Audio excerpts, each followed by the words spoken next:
여러분, 혹시 이런 생각해 보셨어요? 그냥 평범한 부동산 문제 하나가 글쎄 우주 전체를 관통하는 법칙이랑 연결될 수 있다고요? 좀 황당하게 들리시죠? 근데 오늘은 바로 그 이야기를 해보려고 합니다. 아주 작은 현실적인 문제에서 시작해서 정말 거대한 세계관으로 확 점프하는 그런 놀라운 여정을 한번 같이 따라가 보시죠. 자, 모든 이야기의 시작은요, 한 집주인의 질문이었어요.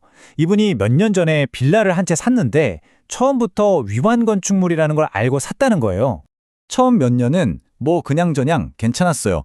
근데 시간이 지나면서 이 문제가 점점 커지더니 이제는 뭐 집주인, 세입자 할 것 없이 관련된 모두를 꽁꽁 묶어버리는 그런 덫이 되어버린 거죠. 상황이 얼마나 꼬였는지 한번 볼까요? 일단 이 집을 가진 지가 13년이 넘었어요. 근데 이제 와서 딱 위반 건축물이라고 공식적으로 찍혀버린 겁니다. 그러니까 어떻게 되겠어요? 당연히 은행에서는 대출을 안 해주죠. 그럼 새로 들어올 세입자는 주택보험 가입이 안 돼요. 이러니 집주인도 세입자도 그냥 서로 발만 동동 구르는 뭐 그야말로 옴짝달싹 못하는 그런 상황에 빠져버린 겁니다. 자, 그럼 이 아주 현실적인 문제 도대체 어떻게 풀어야 할까요? 보통은 뭐 법적으로 어떻게 해봐라 아니면 돈 문제를 이렇게 해결해라 이런 답을 생각하잖아요. 근데 여기서 이야기가 정말 상상도 못한 방향으로 확 틀어집니다. 놀랍게도 말이죠. 해답은 무슨 부동산법 같은 데 있는 게 아니었어요. 이 문제를 바라보는 관점 자체가 완전히 다른 거죠. 건물 문제가 아니라는 겁니다. 바로 이겁니다. 성장하지 않으면 떠나게 된다. 이게 핵심이에요. 그러니까 이 문제의 진짜 원인은 법이나 건물이 아니라 바로 그 개인의 성장 정체에 있다는 거죠. 다시 말해서 문제는 그 건물이 아니라는 거예요. 진짜 문제는 뭐냐? 13년이라는 시간 동안 너무 편안한 그 상황에 그냥 안주해버린 것. 바로 그 정체에 있다는 겁니다.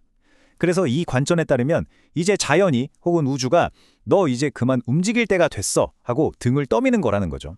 그리고 이런 생각의 바탕에는 아주 중요한 법칙이 하나 있습니다. 자, 이걸 이해하려면요. 우리가 질량의 법칙이라고 부르는 개념을 좀 들여다봐야 합니다. 이게 뭐냐면요. 모든 존재는 각자의 질량을 가지고 있는데 여기서 질량은 그냥 몸무게가 아니라 그 사람의 내공, 실력, 발전 수준 같은 걸 말해요. 그리고 이 법칙에 따르면 나의 질량이 클수록 더 크게 움직이고 더 발전해야만 한다는 그런 우주의 원리라는 겁니다. 간단하죠?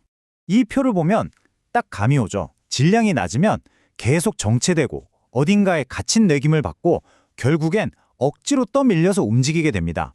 반대로 질량이 높으면 계속 성장하고 새로운 기회가 열리고 내가 원해서 주도적으로 움직이게 되는 거죠. 결국 선택은 둘 중 하나라는 거예요. 스스로 질량을 키워서 나아갈 것인가 아니면 어쩔 수 없이 끌려갈 것인가. 근데 이게 그냥 추상적인 얘기가 아니에요. 이 법칙을 아주 구체적으로 보여주는 예시들이 우리 주변에 널려 있거든요. 저 멀리 우주에서부터 바로 우리 몸속까지 말이죠. 한번 생각해 보세요. 저 하늘의 별들 엄청난 질량을 가졌죠? 그래서 끊임없이 움직이잖아요. 우리가 속한 태양계도 어마어마한 속도로 우주를 날아가고 있고요. 더 가깝게는 우리 몸, 근육 계속 안 쓰면 어떻게 되죠? 굳어버리잖아요. 결국 살아있다는 것, 존재한다는 것 자체가 바로 이 끊임없는 움직임이라는 겁니다. 멈추면 안 되는 거죠. 이거 진짜 놀라운 사실인데요. 우리가 지금 발 딛고 서 있는 이 지구가요.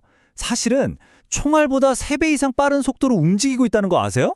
와, 우리가 그냥 가만히 앉아있다고 생각하는 이 순간에도 우주적인 스케일로 보면 엄청난 속도로 질주하고 있는 거예요. 움직임이 그냥 기본값인 거죠. 자, 이게 우리 개인의 삶에 어떻게 적용되는지 보여주는 4단계입니다. 첫째, 아무것도 안 하고 정체돼 있으면 내 질량은 줄어들어요. 둘째, 여행을 가든 책을 읽든 새로운 경험을 하면 질량이 늘어납니다.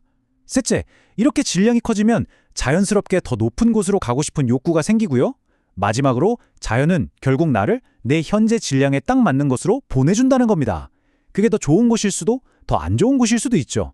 결국 내 하기 나름이라는 거예요. 아니 근데 대체 왜 우주는 왜 이렇게 복잡한 시스템을 만들어 놨을까요? 그냥 편하게 살게 두면 안 되나? 여기에 대한 대답이 정말 스케일이 어마어마합니다. 이 모든 질량과 움직임의 법칙, 이게 그냥 우연히 일어나는 게 아니라는 겁니다. 사실은 아주 잘 짜여진 거대한 교육 프로그램이라는 거예요. 우리가 겪는 모든 일들이 사실은 수업의 일부라는 거죠. 바로 이겁니다. 지구는 신들이 공부하러 오는 특별한 학교다. 와, 이 세계관의 최종 목적지가 바로 여기였어요. 이 거대한 우주적 학교의 학생들이 누구냐? 바로 우리 인간이라는 겁니다. 정리해볼까요? 이 관점에 따르면 우리는 인간의 모습을 하고 있는 신이고요. 우리가 사는 이 삶은 그 신들을 위한 수업인 셈이죠. 이 수업의 목표는 바로 경험을 통해 우리 영혼의 질량을 계속해서 키우는 겁니다. 그리고 그렇게 키운 질량은 우리가 이 육신을 떠나도 영원히 남는다는 거고요. 야, 정말 한 집주인의 고민에서 시작해서 인간의 삶 전체를 아우르는 거대한 철학까지 왔네요. 자, 그렇다면 지금 여러분이 겪고 있는 어려움, 그 모든 도전들이 혹시 내 우주적 질량을 키워주기 위해 아주 정교하게 설계된 나만을 위한 수업은 아닐까요? 모든 걸 좌절이 아니라 성장의 기회로 볼 수 있게 하는 그런 생각할 거리를 남겨주는 질문인 것 같습니다.